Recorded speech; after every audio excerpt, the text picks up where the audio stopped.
Olá, amadas e amados. Eu sou a Pro da Hora e hoje eu vim conversar um pouco com vocês. Hoje, especialmente, eu vim conversar com os meus coleguinhas da área de educação sobre a Lei 10.639 e 11.145. Bem, ano passado, uma colega, num evento da Consciência Negra, falou assim: eu fico feliz porque um aluno meu, ele se viu nesse evento, a gente falou sobre racismo, sobre pobreza. E assim, bem, não é sobre isso. Pelo contrário, a obrigatoriedade do estudo sobre África, cultura africana, afro-indígena no Brasil, tanto em colégios particulares e públicos, é para ressaltar a importância e a influência dessas culturas no Brasil. Então, nós vamos falar não só de racismo, não só que os negros são os maiores na pobreza, não é isso. A gente vai falar sobre a importância, sobre a resistência do povo negro, sobre a cultura africana e indígena, as influências de grandes pensadores, né? De grandes personalidades dentro da história do Brasil, né? E que se perpetua até hoje. É sobre isso que nós vamos falar. Né? Quando a gente estuda a Idade Média, né, da Europa, o que está acontecendo em África, né, que influenciou o Brasil e o mundo? O que é que está acontecendo? Quando a gente fala sobre matemática, sobre medicina, sobre escrita, toda essa origem vem no berço da humanidade, que é da África. Né? Não podemos exaltar os grandes filósofos ocidentais, gregos, romanos, sabendo que toda a influência deles, o plágio, né, vem da África. Eles foram para a África, eles foram para Kemet, né? Eles foram para outros lugares da África para poder saber o que eles sabem, né? A primeira universidade vem da África, né? O homem mais rico do mundo vem da África, né? E foi a partir dele que se propagou pelo continente o islamismo, né? Então a gente vai ter vários conhecimentos sobre a África que influenciou o Brasil e o mundo através desse ensino, né?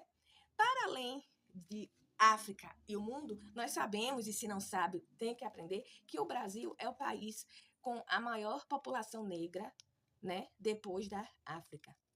Então, claro que nós vamos ter uma grande influência deles aqui, porque vieram muitos africanos de várias localidades, de vários países, de culturas diferentes e que influenciou o nosso modo de viver e o nosso modo de falar. Né?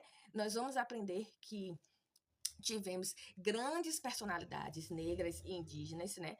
Eu posso dizer que o homem mais importante hoje brasileiro, né, é Cacique Raoni. Se você não conhece Cacique Raoni, tá falhando como brasileiro, né?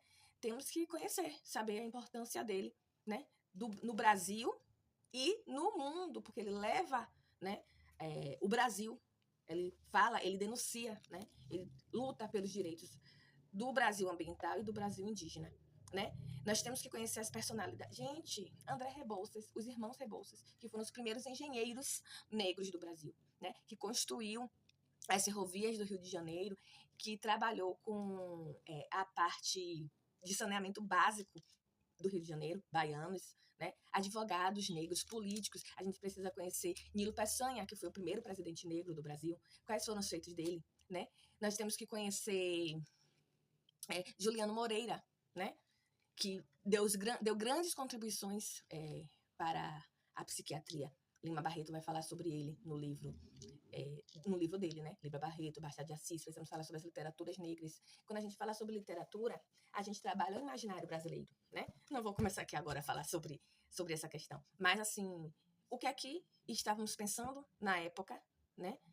Em tal época, e quem estava contando isso, né? Então a gente tem a visão de pessoas brancas e as visões das pessoas negras, né? Que foram o quê? Que foram omitidas, né? Se a gente for falar de José de Alencar, se a gente for falar de Clarice Lispector, se a gente for falar de vários autores brancos, né?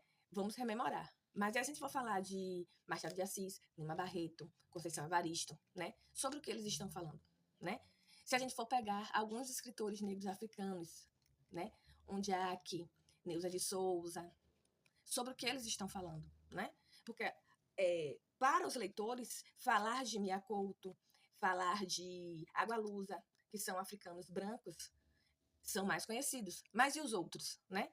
A gente não está conhecendo os autores negros brasileiros, quem dirá os africanos, né? Precisamos falar sobre eles, precisamos falar sobre os autores africanos, negros africanos que estão escrevendo em língua portuguesa. Não só em língua portuguesa, tá? Porque quando a gente fala da cultura africana, existem escritores maravilhosos, como Leonor Amiano, como Yagyasi, que vai trazer um trabalho muito lindo, né? Então, é sobre isso. É sobre o que nós vamos falar, né? Para os nossos alunos. O que nós vamos estudar, o que nós vamos conhecer. Mário Sérgio Cortella, ele fala assim, a gente precisa aprender a aprender para aprender a ensinar. Então, olha, essas leis, ela vem de 2013 e 2008. E se hoje nós ainda temos uma dificuldade de trabalhar isso em sala de aula, é um grande problema. E aí eu fico me questionando, há a dificuldade de trabalhar isso em sala de aula, ou há um desleixo, né, sobre pesquisar, sobre voltar a estudar, sobre se conscientizar, né, para estudar essas leis. E ao longo das nossas conversas nós vamos falando um pouco mais sobre isso. Beijos!